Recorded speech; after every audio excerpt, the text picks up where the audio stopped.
سيدنا مولانا محمد وعلى آله وصحبه أجمعين.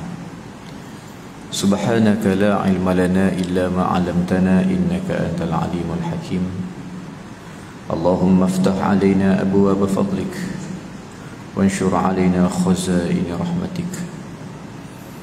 اللهم إنا استودعناك ما قرأناه فاردده إلينا عند حاجة إليه. اللهم ألهمنا رشدنا وأعذنا من كل شر نفسنا. رب زدنا علما وارزقنا فهما. أما بعد. Yang dimuliakan Tuan Imam Nazir dan seluruh jawatan kuasa Masjid Kota Damansara, alim ulama, asatizah, tuan-tuan guru, pimpinan masyarakat segenap peringkat, muslimin, muslimat, hadirin hadirat, dan yang paling kita raikan adik-adik, anak-anak generasi pengganti kita, moga-moga kita sentiasa di dalam rahmat Allah Subhanahu wa taala. Alhamdulillah, alhamdulillahilladzi ahyana ba'dama amatana wa ilaihin nusyur. Segala puji-pujian bagi Allah, Tuhan yang telah pun menghidupkan kita seketika lagi setelah daripada kematian yang seketika. Jadi hendaklah kita sedar nyawa kita ini akan pergi bila-bila masa saja, tanpa ada apa-apa syarat dan terma. Fa idza jaa ajaluhum la yasta'khiruna sa'atan wa la yastaqdimun.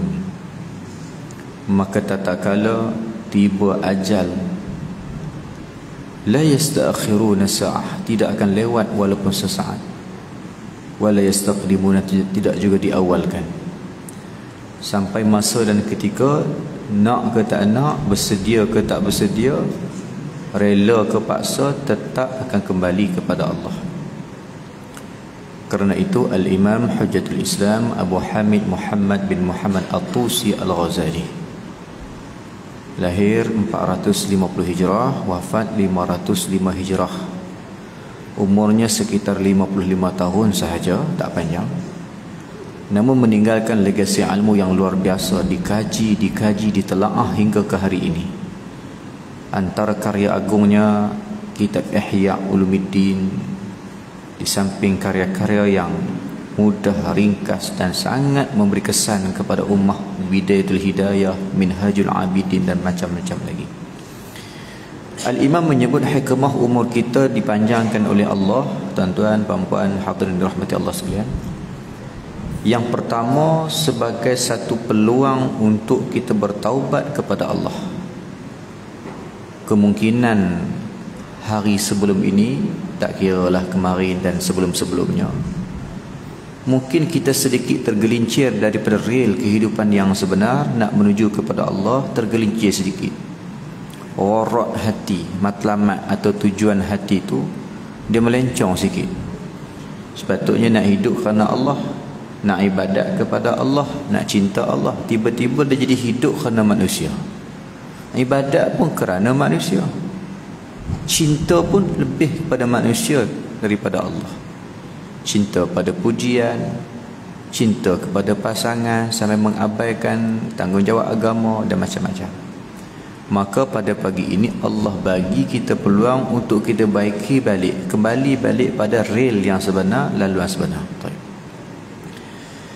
Dan hikmah yang kedua, umur kita dipanjangkan untuk kita beribadah.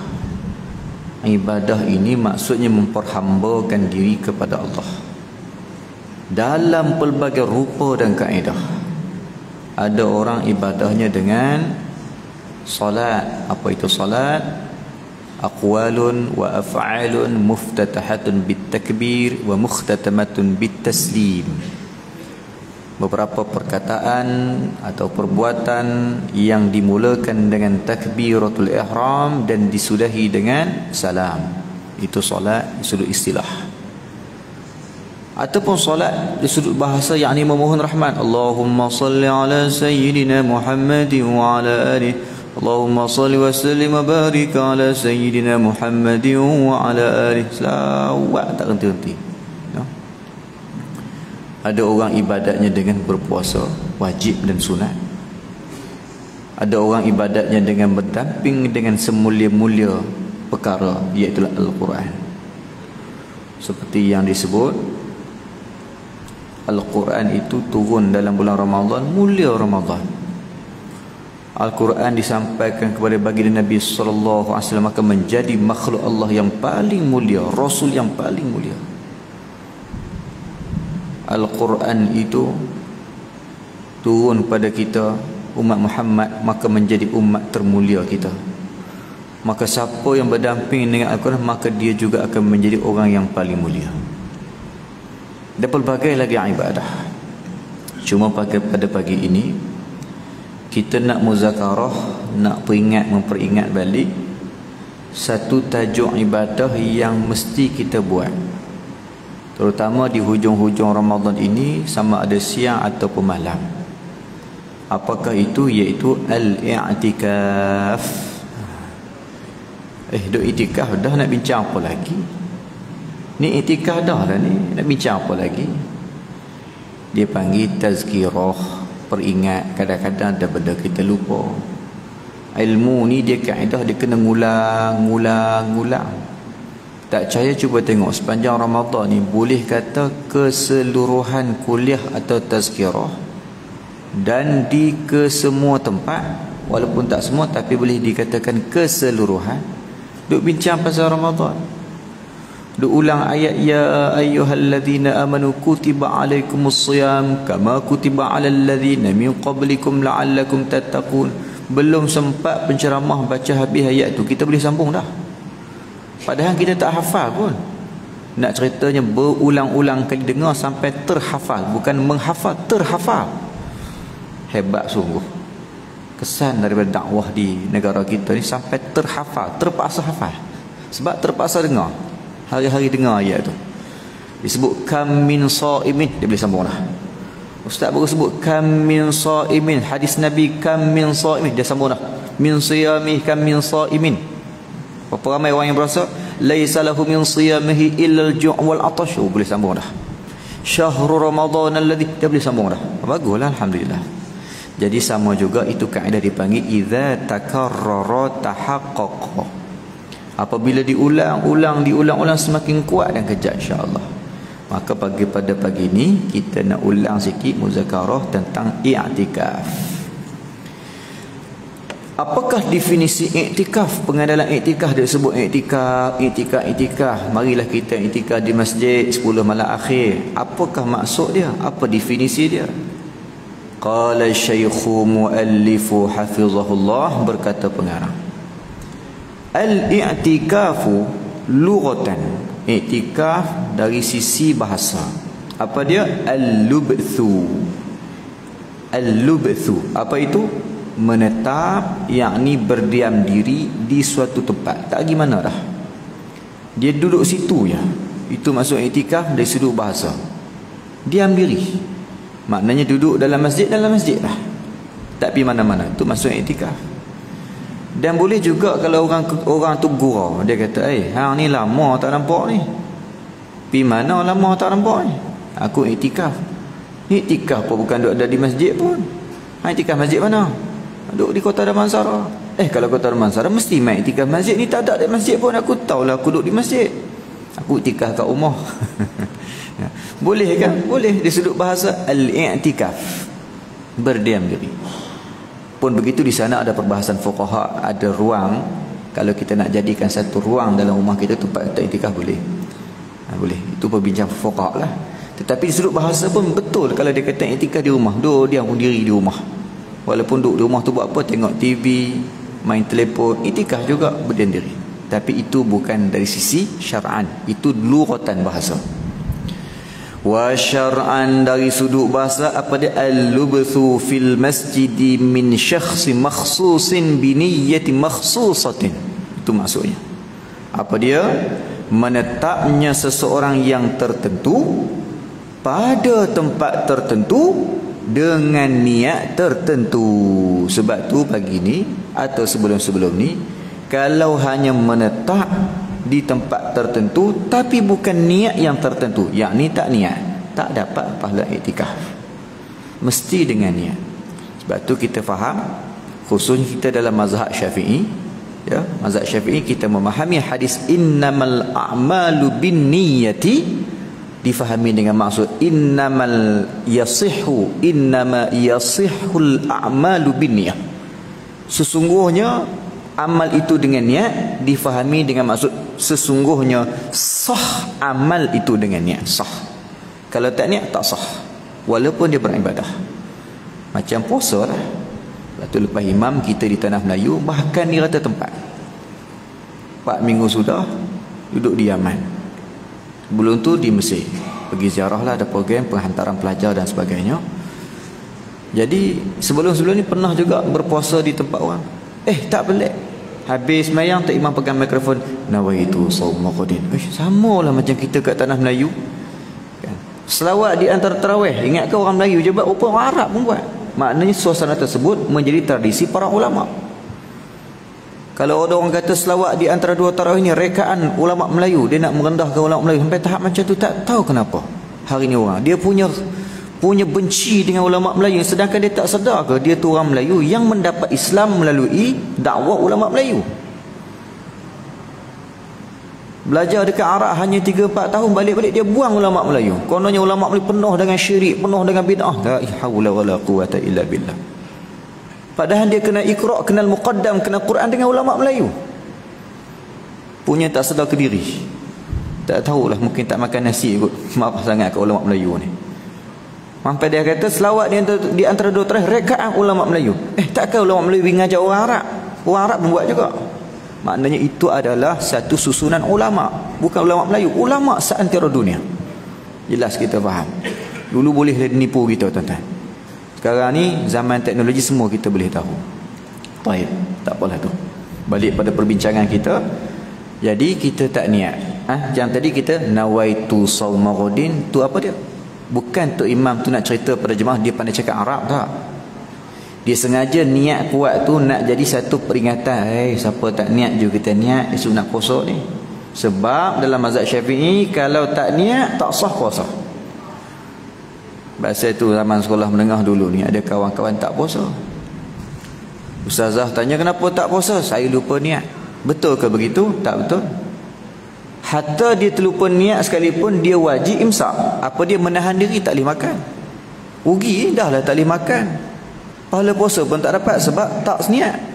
Maka baik kita niat. Sebab itulah kita di negeri Selangor kan, daripada dulu Jabatan Mufti kita, Tok Mufti ajar kita dua niat. Yang pertama niat per malam dalam mazhab Syafi'i, dan sebagai ihtiyat berhati-hati niat di awal Ramadan, niat sebulan. Kalau ada malam yang kita terlupa niat, kira terpakai juga puasa kita sebab kita dah niat puasa sebulan taklid mazhab Maliki. Boleh pula taklid mazhab Maliki? Boleh, sebab Tok Mufti yang ajar. Bukan pandai-pandai kita ambil. Tu. Mufti pun dia pilih kaedah, cara kaedah yang sesuai yang boleh kita buat. Taib, jelas. Begitu juga dengan iktikaf mesti dengan niat. Taib. Ada penjelasan definisi di atas. Apa dia? Yang pertama, menetapnya seseorang tertentu dengan maksud adalah orang yang akan melakukan iktikaf telah memenuhi syarat. Tak sempurna syarat tak boleh iktikaf. Duduk dalam keadaan hadas besar masalah, nak iktikaf macam mana? No? Walaupun dia kata boleh tapi duduk dalam keadaan haram, itu kita bincang pula. Pada tempat tertentu maknanya adalah tempat yang akan digunakan untuk iktikaf adalah tanah yang telah diwakafkan untuk masjid. Saya ingat sekali masa tu di Pondok Pengkalan Kakak, tak silap nama Pengkalan Kakak, Pondok Baba Nasir di sebelah Al-Star tu, ya? Sebelah Megat Dewa kalau tak silap nama tempat tu. Jadi kita pergi tu dekat Ramadan, nampak Baba Nasir dia pasang kemah, tanah kosong pasang kemah. Lepas tu malam-malam pakai tu semain tarawih situ, bukan dekat surau, dekat situ. Lepas tu baca Quran, tidur pun kat situ.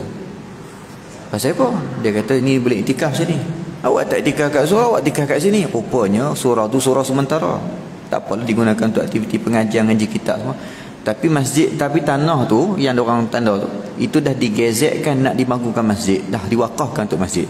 Maka situ boleh iktikaf. Lepas tu main hujung Ramadan mereka tak duduk di surau dah, mereka duduk kat tanah tu, pasang kemah. Kemah ni lah, kemah Kemah terpan lah orang Kenuri tu kan. Duduk situ. Jadi kita faham, oh begitu. Nampak orang yang jaga hukum lah. Orang yang tak jaga hukum semua dia kira boleh surau pun boleh iktikaf. Tak sama surau masjid. Memang ada pendapat, tapi kalau orang yang berjaga-jaga, dia jaga, dia nak ambil pendapat pun dipilih. Kalau tengok pendapat ni memasukkan sesuatu dalam rongga terbuka pun tak batal, ada pendapat kata tak batal. Jangan kita kata inhaler lain pada perubatan pun kita tak batal sebab tak mengenyangkan. Dia guna istilah masuk sesuatu, contohnya korek hidung dalam-dalam. Kat Zuhair tak apa ni dalam-dalam, tak batal sebab jari bukan makanan. Siapa nak masuk mi goreng dalam hidung? Tapi nak cerita pendapat, ada pendapat. Bahkan lebih melampau, wal-ayatabillah, saya sebut sebagai satu perbincangan lah, bukan kita kata nak menjijikkan majlis, supaya kita sedar anak-anak muda pun ramai terpengaruh. Tahu mana kata terpengaruh? Tiap-tiap kali Ramadan dulu kita bila pergi program ke kampus-kampus akan ditanya soalan. Dan bila kita respon balik, nak tahu dia orang punya respon, memang katanya berlaku. Apa dia? Ada pendapat kata onani pun tak batal puasa. La haula wala quwata illa billah. Walaupun pendapat ni bukan daripada tanah Melayu, mai daripada negara-negara setengah tempat, tapi diguna pakai, dia ambil ikut dan tak ada disiplin. Anda cerita pendapat ni banyak. Macam tu juga kita baru ni kita daurah di atas kan. Iktikad kita Allah Ta'ala tak sama dengan makhluk, tak sama langsung. Laisa kamitslihi syai', itu ayat muhkamat. Kalau kita keliru dengan ayat mutasyabihat, yadullah fawqa aydihim ar-rahmanu 'ala 'arsy istawa, tu ayat mutasyabihat. Tutup kekeliruan tersebut dengan ayat muhkamat. Mana laisa kamitslihi syai', Tuhan tak sama langsung dengan sesuatu. Tapi ada pendapat kata Allah Ta'ala ada tangan, ada kaki, ada arah, pendapat. Nak cerita pendapat ni takkan habis. Sebab tu qaul pun disebut qaul yang rajih, qaul yang marjah. Baik, tak apa. Jadi sini ni kita berhati-hati dalam memilih pendapat. Yang nak kemas lagi, dia ambil masjid yang sebut sini, iaitulah kawasan yang diwakaf sebagai masjid, jelas. Tapi janganlah kita salahkan pula. Ada orang iktikaf di surau kan, kamu ni sesat, kamu ni tak betul. Kita serah, kita tak tahu. Pendapat ulama ni banyak. Kita sebagai orang awam kita ra'i je. Cuma kita ni di sisi kita, kita berhati-hati, aku lebih selesa memilih masjid untuk iktikaf. Sebab itu yang sharih, yang jelas. Soal dia buat, tu dia dengan Allah lah. Buat apa kita nak sibuk amalan orang? Hari ni orang suka sibuk dengan amalan orang daripada amalan sendiri. Bahkan sibuk-sibuk sampai tahap menyesatkan orang pula, tu tak tahan tu. Dia punya sibuk dengan amalan orang sampai menyesatkan orang. Tengok orang tu buat, dia tak buat. Orang lain buat, orang tu pula yang buat tu sesat. Dengar dekat Tarim Hadramaut sembahyang tarawih 120 rakaat. Bukan sekaligus. Dia buat masjid, dia bergilir-gilir, pukul 8 masjid ni, pukul 9 masjid ni, pukul 10 masjid ni, pukul 11 masjid ni. Mana kalau kita lepas buka puasa tertidur masalah, jaga-jaga pukul 12, tak sembahyang tarawih lagi ni, tengok jadah masjid mana pukul 12. Kalau nak sembahyang jemaah di masjid lah, pergi masjid tu. Kalau ikut daripada awal, Taubah, Masjid Raudhah, Masjid Ribat Tarim, Ba'lawi, Muhdar sampai Wa'id, dapat 120 rakaat. Habis wajib Wa'id, makan sahur, sonok, tak rasa letih suasana di sana. Kita dengar 120 rakaat sesat ni, la ilaha illallah. Ni Masjid Seri Taling, dia ada tempat semayang yang 1 juzuk 1 malam. Ada wing dia yang semayang semalam 3 juzuk. Dan ada bilik dia yang semayang semalam 5 juzuk. Kita dengar semayang semalam 5 juzuk, sesat ni, la ilaha illallah. Kalau betul dia sesat pun, dia sesat sebab banyak semayang, banyak baca Quran. Kalau nak kata dia sesat jugalah. Kita ni sesat sebab malas semayang, malas baca Quran. Sesat mana lagi teruk? Kalau nak sesat sangat kan. Sesat mana lagi teruk? Jawabnya kita lagi teruk. Baik. Kalau macam tu kita faham, itu kaedahnya. Dengan niat tertentu, maknanya adalah tatkala akan melakukan ibadat iktikaf, maka harus diiringi dengan niat iktikaf. Mesti niat iktikaf. Ada orang kata niat ni bukan nak payah-payah. Macam kita puasa, kita bangun sahur tu niat dah. Dia. Ini kekeliruan yang dibawa dalam masyarakat pada hari ini. Bangun sahur lain, bukan niat. Bangun sahur tu makan, itu masuk bangun sahur. Tengok definisi. Sahur lain, suhur lain pula. Ada orang bersahur tapi tidak suhur. Ada orang suhur tapi tidak sahur. Tak sama juga tu. Kita tak bincang tajuk hari ini, tajuk hari ini, tajuk lain. Cuma nak cerita bangun sahur tu makan, bukan niat. Niat apa dia? Balik pada definisi. Niat adalah qasdus syai', lintasan sesuatu, lintasan di hati. Kalau dia bangun makan nasi 3 pinggan pun, tapi di hati tak niat nak puasa, tu bukan niat. Masa niat pula lepas maghrib sampai sebelum subuh. Tak kira lah nak niat masa mana pun. Lepas buka puasa makan kurma sebiji nak niat selalu. Jadi ada orang kata tak payah niat. Kita bangun sahur tu kira niat, takkan bangun sahur tak nak puasa. Memang nak puasa tapi niat tak. Niat tu khusus syai. Macam sembahyang. Ada orang ajar kata tak payahlah nak usolli fardhu subhi, tak payah. Kita datang ke masjid tentulah kita niat nak sembahyang. Itu orang yang keliru di antara azam dengan niat. Azam dua benda berbeza dengan niat. Azam tu mana kita keinginan kita kuat sampai kita boleh bergerak daripada rumah kita nak mai ke masjid. Azam penting juga. Sebab apa kita kata penting? Masalah tak ada sampai masjid kita langgar, accident, mati, na'udzubillah min zalik. Kita tak berdosa dah. Sebab apa tak berdosa? Azam kita bukan pergi nak mengumpat, bukan pergi nak bergencot, joget. Bukan kita pergi nak karaoke, kita pergi nak sembahyang. Tu azam. Adapun niat bahasa fiqh disebut diri pekerjaan. Maknanya duduk dalam ibadat dah. Sebab tu niat ni masa bila? Niat ni masa takbiratul ihram. Dia ada qasad, ada ta'arud, ada ta'yin. 3 dulu. Qasad, apa dia? Usolli, aku nak sembahyang. Ta'arud, sembahyang apa? Sembahyang fardu. Ta'yin, fardu apa? Fardu subuh. Rakaat ini tak sebut pun tak apa dah, sah dah. Sebab subuh memang 2 rakaat. Kecuali sembahyang yang 4 rakaat yang nak dikosarkan, yang tu kena sebut qasran atau rakaat. Ini cerita bab sembahyang. Nak cerita masalah ni. Terus dalil dan keutamaan yakni fadilah i'tikaf. Apa kelebihannya?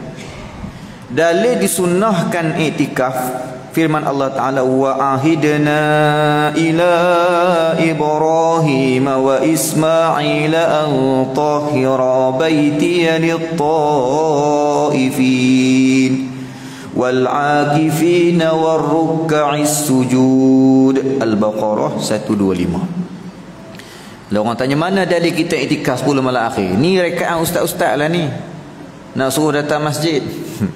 Ni dalil dia. Mana? Dan telah kami perintahkan kepada Ibrahim dan Ismail alaihimassalam. Apa dia? Iaitu hendaklah mereka berdua membersihkan rumahku, yakni masjid, untuk orang-orang melakukan tawaf. Iktibar kepada Masjidil Haram lah, ada tawaf. Sebab kita tak ada. Nah, sebab kita tak ada, jangan jadi macam fahaman apa? Hak Jais tangkap. Saya ingat 6-7 tahun lepas lah. Tangkap orang dia apa, Siti Wuzara ke apakah, ajaran sesat. Tangkap dia, tawah dia KCC. Sa'i MRR tu. Entah nak pergi haji payah sangat nak dapat kota ni, duit mah. Masa ajaran dia senang. Lepas tu yang Jais tangkap pula kena kat Gombak pun dah. Bulan puasa duk makan.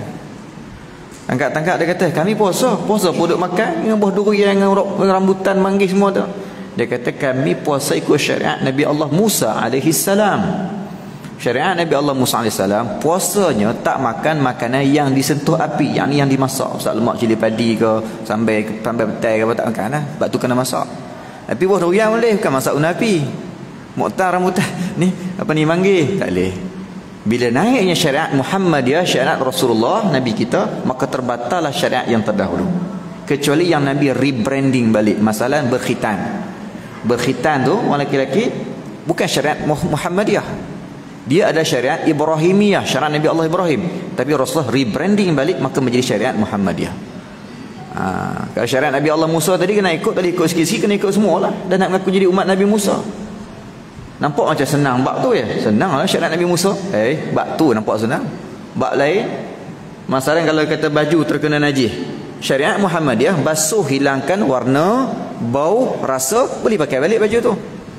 Syariat Nabi Allah Musa antaranya kena potong terus. Jenuh. Baju murah macam saya tak apa lah. Kena baju mahal macam tuan-tuan, datuk, datin sekalian, sudah. Ya, kena air kencing, nak kena potong. Antara syariat Nabi Muhammad SAW, bila berdosa kena bertaubat kembali. Yang apa maksud taubat? An-nadmu taubah, menyesal, itulah taubat. Kalau tak menyesal, duk istighfar sampai habis suara tapi tak menyesal, tak taubat. Ya, walaupun tak istighfar tapi dia menyesal, itulah taubat. Menyesal. Tapi syariat Nabi Allah Musa, berdosa, ada dosa yang tertentu, taubatnya adalah bunuh diri. Sudah kita. Itu maknanya. Baik. Maka di sini dibuat untuk tawaf dan untuk orang-orang yang beriktikaf tu masjid, dan yang rokok juga yang sujud. Ini dalil disebut iktikaf dalam Al-Quran. Mana iktikaf ni Tuhan sebut dalam ayat ini salah satu ibadat dalam masjid. Di antara keutamaan beriktikaf adalah sebagaimana yang telah disebutkan dalam sabda Rasulullah sallallahu alaihi wasallam. Apa kata Nabi?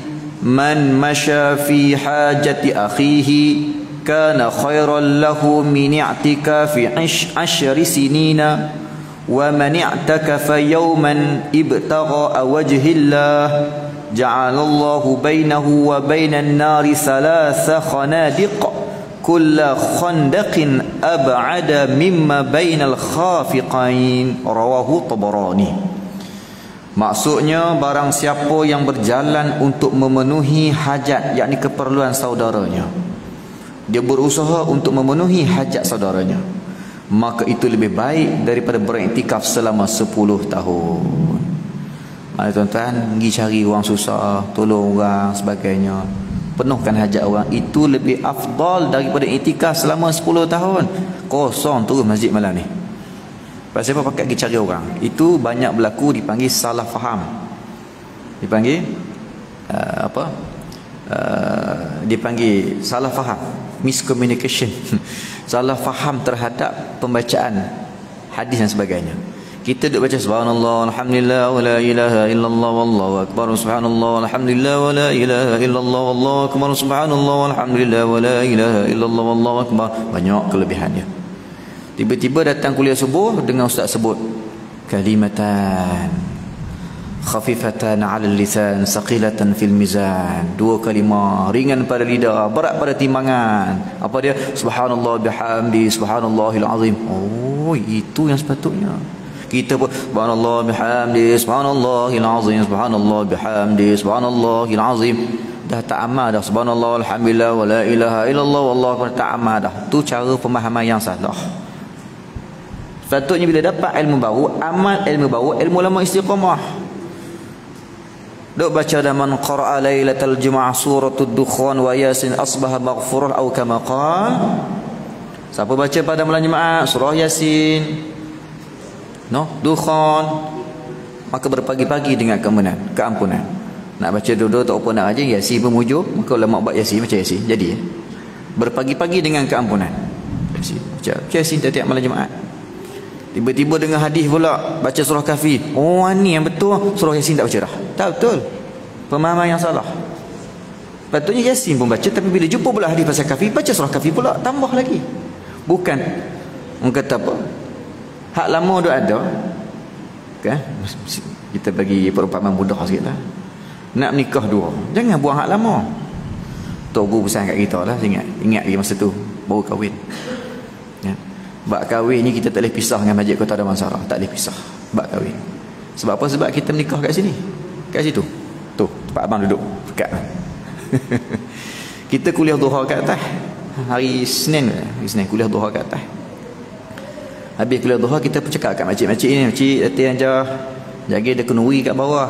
Tuan kenduri jemput semua, dia wakil kat saya lah, jemput semua makan kenduri kahwin. Oh ya ke ustaz? Siapa dia? Tak tahu, ada lah kot, dengar kata orang Kedah. Habis-habis dia dah akad nikah lah. Tak apa, dia orang kata tak apa, sementara nak kahwin kita, sementara nak makan kenduri, kita tengok orang akad nikah dulu. Apa punya akad nikah tu kita mengajar kuliah duha, habis kuliah duha mengangkat nikah kat bawah ni. Jadi berkat, sebab tu tak boleh tinggal Masjid Kota Damansara, banyak bantu kita. Kemah-kemah diorang bagi cuma gitu guna sebab tenaga pengajar. Lembu pun beli guna harga masjid, dapat murah. Haji Z masa tu tolong banyak, alhamdulillah. Sebab tu kita tak boleh tinggal Masjid Kota Damansara. Haji Fadhil panggil khidmat, kena turun terus. InsyaAllah. Baik. Baik. Jadinya macam mana masa tajuk nikah ni? Jadi nak ceritanya masa bermula nikah, Tok Guru pesan. Tok Guru kata apa?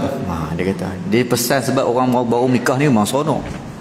Dia naik beberapa bulan lepas tu mula tak seronok sebab bergaduh. Mula dapat persefahaman tu dapat dengan cara bergaduh. Bila bergaduh baru faham, oh dia sensitif macam ni, oh dia tak boleh macam ni, boleh bergaduh macam ni, aku ambil iktibar, aku tak nak buat dah. Contoh begitu. Nah, baik. Ada orang kata gaduh-gaduh ni kadang-kadang boleh rezeki. Gaduh-gaduh boleh seorang anak. Gaduh-gaduh boleh seorang anak. Wallahualam tak faham macam mana tu. Boleh jadi juga. Jadi Tok Guru pesan siap-siap, takut-takut berlaku pergaduhan. Dia kata apa? Gaduh macam mana pun jangan buang hak tambah. Dia kata nak tambah tak apa, tapi hak tambah jangan buang. Oh, kaedah je gitu. Jadi bila kita bincang abang ni fikir sama juga kan. Kita dapat dah ilmu yang lama, kita amal istiqamah konsisten. Bila dapat ilmu baru jangan buang yang lama, teruskan, tambah lagi. Itu maksudnya. Tu orang faham yang betul. Jadi di sini bila kita faham orang yang bantu orang lebih baik daripada iktikaf selama 10 tahun, janganlah kita tak iktikaf tapi sibuk cari orang. Tak, maknanya kita kena tolong penuhkan keperluan orang. Sebab di sini teguran bagi orang yang kerja iktikaf tapi jiran sebelah rumah kebuluran. Iktikaf ibadat masjid ini cukup hebat, tapi adik-beradik dia tak pernah tanya pun. Mak dia telefon, mak duit ada lagi. Tanya adik kita, awak belajar ni yuran settle lagi, tak pernah tanya. Dia kan ibadah dia. Ni. Dan kata Nabi, dan barang siapa yang beriktikaf sehari kerana Allah Subhanahu wa taala, maka Allah akan menjauhkannya dari api neraka sebanyak 3 parit. 3 parit yang bukan 1 parit.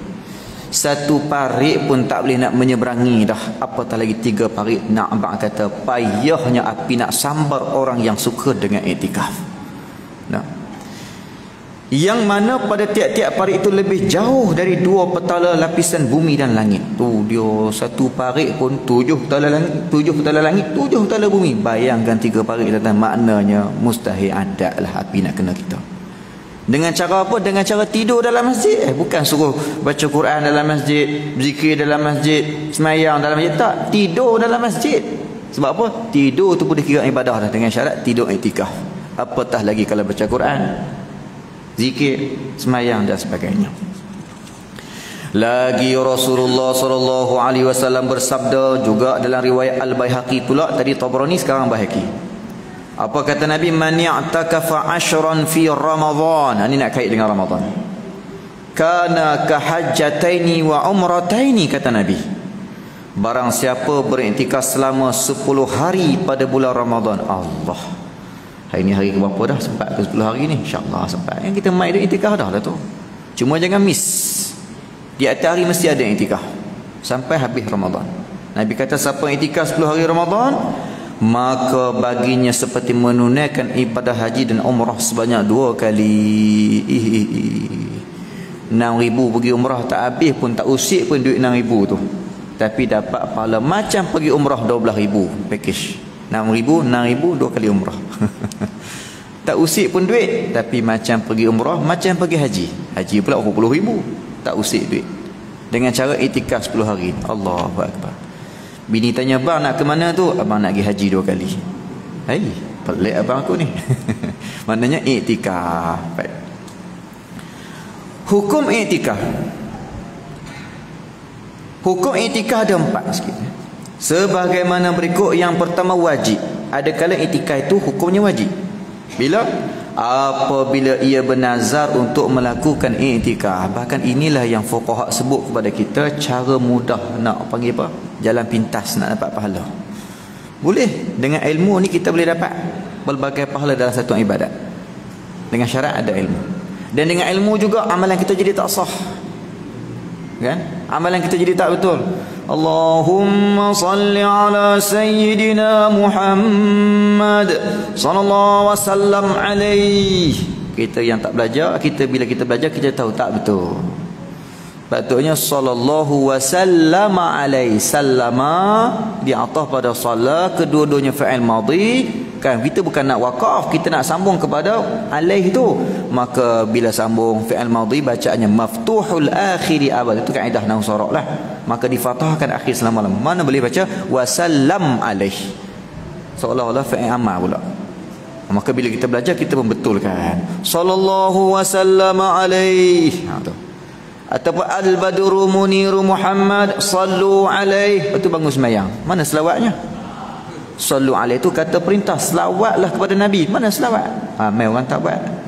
Maka kena sebut al-badru muniru Muhammad sallu alaihi sallallahu wasallam alaihi. Baru bangun sembahyang. Maknanya bila ilmu membetulkan ibadat kita. Sembahyang bengkak lutut-lutut, kematu dahi-dahi, tapi tak sah sembahyang sebab sujudnya tak dipacak kaki. Bahkan fuqaha sebut antara dia perlu pacak jika mampu jari tersebut menghadap ke arah kiblat, dia kena tekan menghadap ke arah kiblat.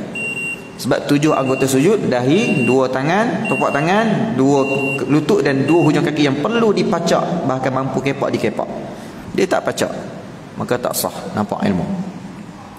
Dengan ilmu juga boleh menjadikan ibadah korban kita yang asalnya wajib kita niat jadi ringan. Fayaqulu nawaitul udhiyatil masnunah. Kita tak bincanglah tajuk ni, cuma nak cerita iklan saja. Jadi sunat kita boleh makan daging tersebut, tapi boleh menjadi wajib.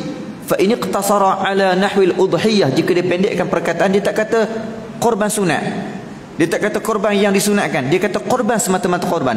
Sarat wajibatan, jadilah korban wajib. Yahrumul aklu minha, haram makan daripadanya, seperti disebut dalam Hasyiah Syarqawi ala Tuhfatul Tulab, kitab fiqh. Tak boleh makan. Tapi berapa ramai orang masa bagi korban sebut korban saja, tak sebut korban sunat. Masa buat korban sebut ni korban saya, tapi mari korban dia makan daging tu. Nampak? Dengan ilmu menjadikan amalan kita bermasalah sebab kita tak belajar. Dan dengan ilmu juga menjadikan amalan kita berganda-ganda. Bila kita ada ilmu, kita datang semayang tarawih pun, sebelum semayang tu kita pakai serban sikit. Bukan nak cerita kita pandai pakai serban, kita alim tak, tapi nak rebut pahala pakai serban semayang. Satu. Lepas tu kita masuk pula, kita iktikaf. 2. Semayang pula, sebelum semayang kita ambil sugi, tanya. 3.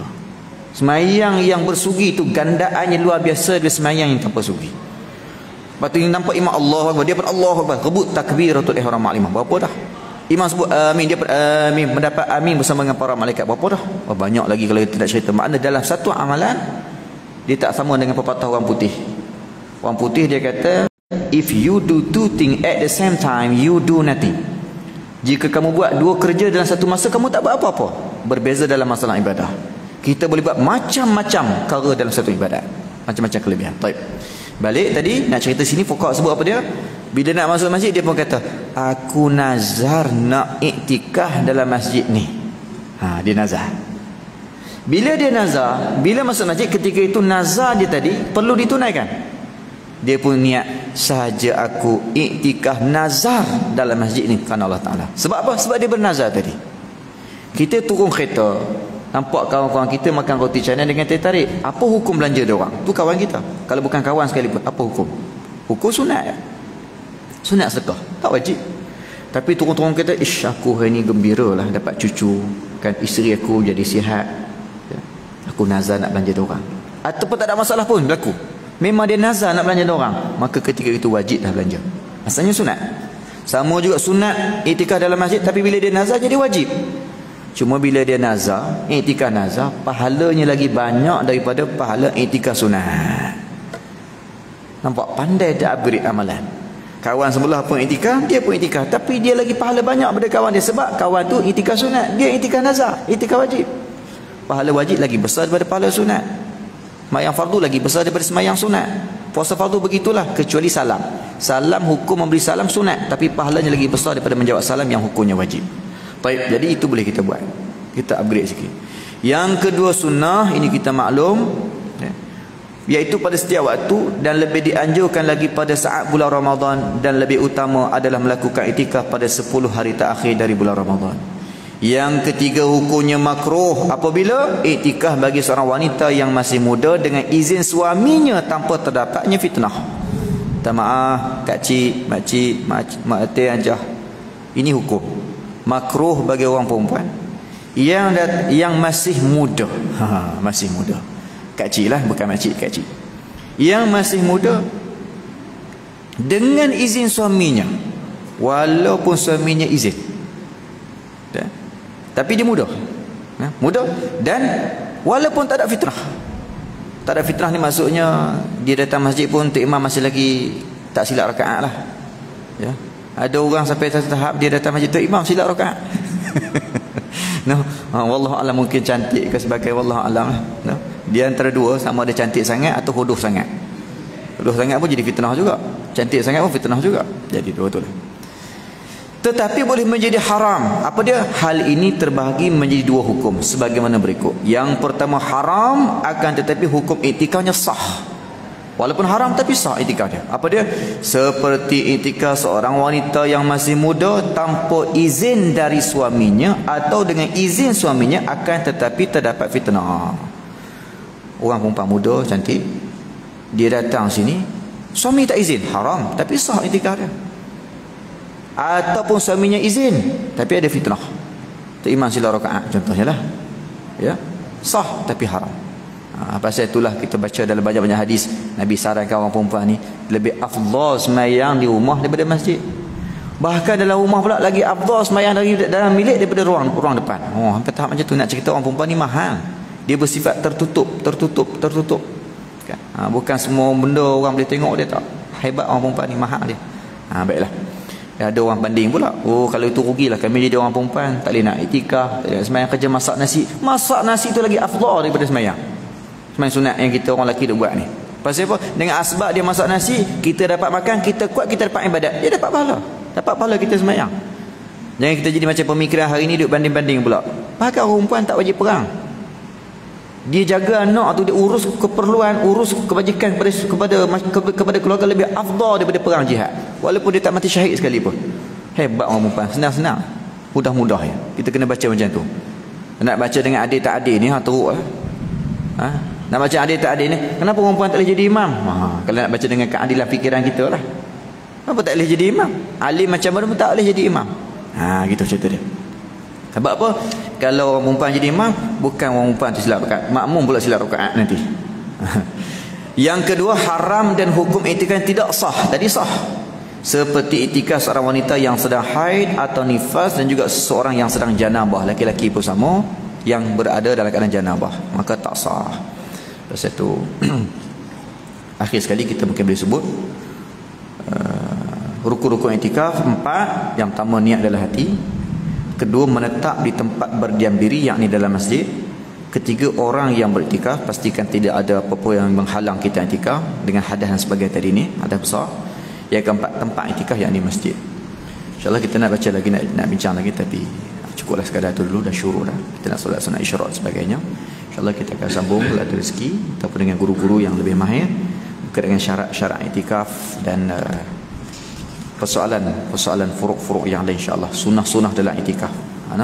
Wallahu subhanahu wa ta'ala alam. InsyaAllah sebelum kita berdoa, saya mohon izinlah kepada tuan-tuan puan sekalian, seperti mana biasalah kita ni kemana saja pun tak tinggallah suara Madrasah Terletak Ilmu Haji Abdul Majid.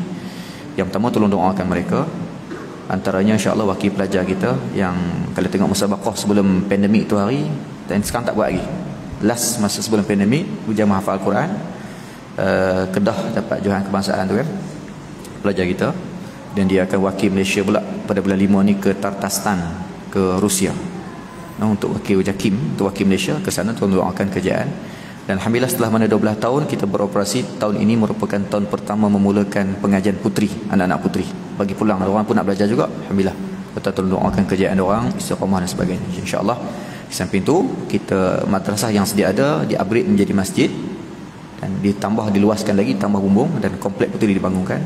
Jika tuan-tuan nak menumpang saham, niat untuk ibu ayah, jangan lupa mak ayah kita. Sekah apa pun jangan lupa mak ayah kita, niat untuk diorang, untuk adik-beradik kita sebagainya. InsyaAllah di luar sana ada wakil madrasah, boleh ambil nombor akaun, tabung dan sebagainya, dan juga barangan buah tangan madrasah, bakat-bakat bantu. Boleh ambil nombor akaun dekat situ. Ambil dulu pun tak apa, nombor akaun ada pada barangan madrasah.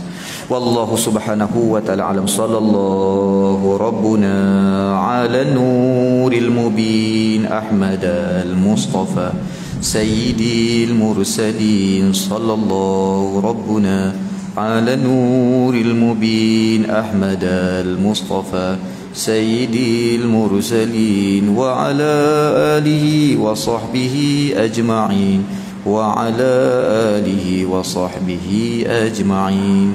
Bismillahirrahmanirrahim. Alhamdulillahirabbil alamin. Wassalatu wassalamu ala asyrafil mursalin wa ala alihi wa sahbihi ajma'in. Allahumma inna istawda'naka ma qara'nahu fardudhu ilaina 'inda hajati ilayya. Allah, simpankanlah, peliharakanlah, ingatkanlah segala ilmu yang kami baca, yang kami dengar, yang kami lihat daripada kebaikan ilmu itu. Fardudhu ilaina, kekeluarkanlah ilmu itu saat kami hendak menggunakannya. Wa sallallahu ala sayyidina Muhammad wa ala alihi wa sabaraka wa sallam. Alhamdulillahi rabbil alamin. Taqabbalallahu minna wa minkum.